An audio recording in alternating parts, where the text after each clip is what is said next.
Hi, this is Michael Canellis at Greentech Media, and I'm at CTech. It's Japan's largest consumer electronics show. This year, the big trend is 3D. Everyone's showing off 3D TVs for the home. You're also seeing a lot of emphasis on energy efficiency, and of course, really cool cell phones.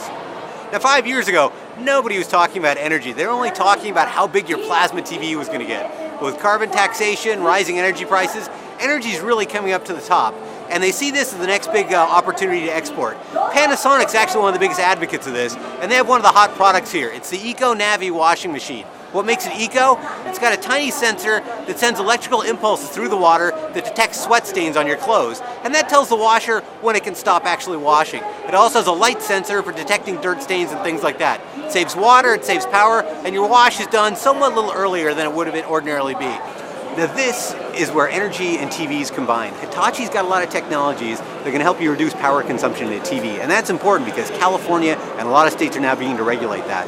With this TV, when you walk away or if you fall asleep, the TV senses that your face is no longer looking at the TV and it shuts off. It goes from using about 300 watts to just 10 watts, and that can add up over a long year. Imagine just getting how many times you get up during a program. This probably looks like an ordinary 32-inch TV to you. But look at this. 31.2 watts. An average TV like this will use about 150 watts. How are they doing it? Hitachi's invented a thing called a hot cathode fluorescent light. Now basically what that means is they only have 2 light bulbs in this TV set. Ordinarily you might have to use 10 or 15 to get the ordinary kind of illumination. By cutting down the number of light bulbs, you can get to these low power states. Again, another ordinary TV, au contraire. This is another experimental TV from Hitachi. It's got LEDs to illuminate it. But instead of blocking off the light when there's a dark scene with filters, it just turns the LEDs down, and that can really reduce power consumption. Now this is Sharp's vision of the home of the future. In this home, you're going to have DC power, so it doesn't have to be converted to AC. It'll cut your power bills about 10%. You can charge your electric car there, and one of the key elements is going to be LED lights. That's what's going on in the background, those green, blue, yellow things going on.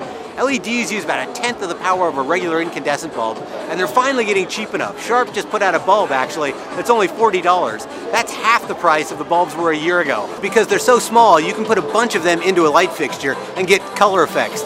This display here, the colors are tuned to what's being shown on the TVs. This is the Mitsubishi Mi-EV. It came out earlier this year. It's a town car. It only goes about 80 to 100 miles on a charge, but it's good enough for commuting. Subaru just put one out, and next year the big release is going to be Nissan's Leaf. That car is going to be freeway capable, and it's going to cost about $30,000 before subsidies. Consumers like this, the price has got to come down, but there's clearly a lot of interest in it.